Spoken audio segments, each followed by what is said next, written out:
So I've arrived at the burh of Ishing, which there's no evidence that King Alfred was here, but there's a high concentration in this area of things associated with him, either in his will or in the Burgh Hidage, which was developed under, which was basically a list of fortified places drawn up under his son King Edward the Elder shortly after King Alfred had died. And Ishing is one of those. And it's somewhere you can come up. The field itself is private property, but there's a footpath that runs around it, around two sides of it in fact. The other two sides is a road. You don't really understand how, or I didn't understand how it was elevated like it was until I got here. Anyway, there we are. That's all that's left. It's just a field, as you can see, but it was a Saxon burh. There we are. Let's just do a 360. So this is Ishing, and Ishing of course is in Surrey, not far from Godalming and not far from Charterhouse School, and really not that far from Guildford either. So moving on. So just a little bit of walking down the riverside against that is up against what is now the deserted burh of Ishing, and that's the river Way, not to be confused with the River Way where I live, which is Weymouth. This is the River Way in Surrey. Goes through the likes of Weybridge and so on.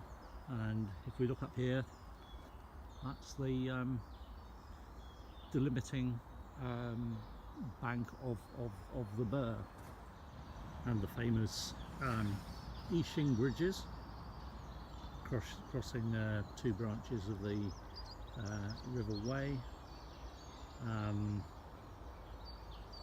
Not sure whether they were there in King Alfred's time. Down there is the modern settlements of Ishing. I think there's, well, there's lower Ishing. I think there must be an upper Ishing as well. And back to upstream, and a final view of uphill to the remains of the burh. So here we are at Minster Field now in Tuesley, which again is not far from Godalming. In fact, when we were at Ishing, we said that Ishing was the predecessor to, thought to be the predecessor to Guildford. In fact, this location, Tuesley, or the location of a former Saxon church here, was a predecessor to Godalming. Very few people come here. It's not immediately obvious that you can come in. It's owned by a local convent, but it is open to respectful members of the public. There's a Christian shrine here now to I think it's the Virgin Mary. It's up there. You can possibly just see it if I turn around in the distance behind me. It's an evocative place, and to think that there was once a Saxon church here, which is here no longer, and it's interesting to note that Saxon church was the reason why this is called Tuesley was it was named after the Saxon deity, Saxon and perhaps other groups at that time. It was a deity from which we get our name Tuesday. So it's a fascinating place. So I've learned that more precisely the location of the Saxon church was around the area of the current shrine, which I suppose is no surprise. So I moved up to it so that you can get a better view. And there's a notice board here, which is always lovely to see and informative.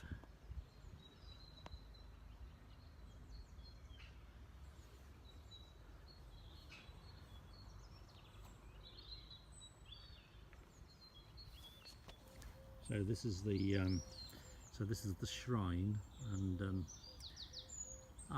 beautiful as it is, and there's these stones at each corner. There's one here and one here. are said to be, and I think there's another one on the two other corners, are said to be from the original Saxon church. So that's lovely and remarkable. It was only a small thing. I mean, the churches then were much smaller than we would generally consider a church to be today. And it's remarkable to think that because this was a significant location, a significant church, and we know that King Alfred was pious, that he may have come precisely here. I mean, it's funny how some places just draw you in and make you want to stay longer. I think this is one of them. I think I'll sit down on this bench and take my time. So here we are at the Church of St. Peter and St. Paul at Godalming, and this church would have been here, it seems, at the time of King Alfred, and it might have been that the settlement that was at Chewsley moved here at some point, and there was a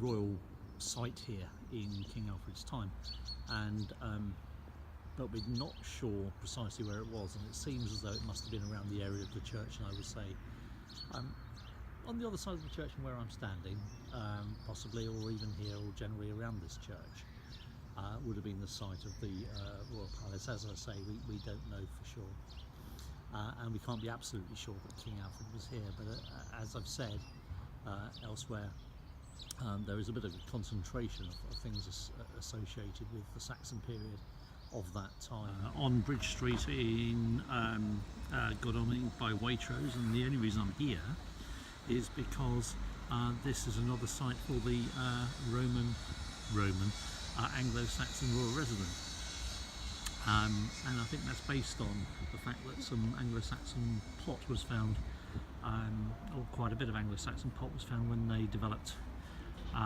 this Waitrose site. Personally, I think it's less likely than the site near the church, but who knows, perhaps there were two sites. Okay, I'm outside these modern buildings because I was told that when they built these, they did some archaeology, and they found hundreds of Anglo-Saxon burials. So this must be significant to where the Saxon town was here, or Saxon settlement. There's the church there, which we were in earlier. And this is the church at the bus bridge, which is Victorian. It's no older than that, but it contains the most magnificent windows.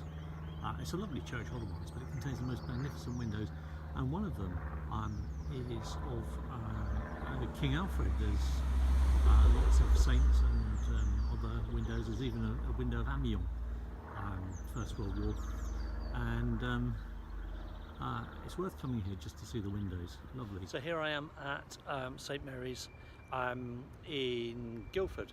Now this, you may not be able to tell from the video, but this is on elevated ground, and often ancient churches are on high ground. And I'm in this area because there was a royal estate here in Guildford, and it seems that if anywhere, to me, it would have been here. So I'm going to take a look inside the church.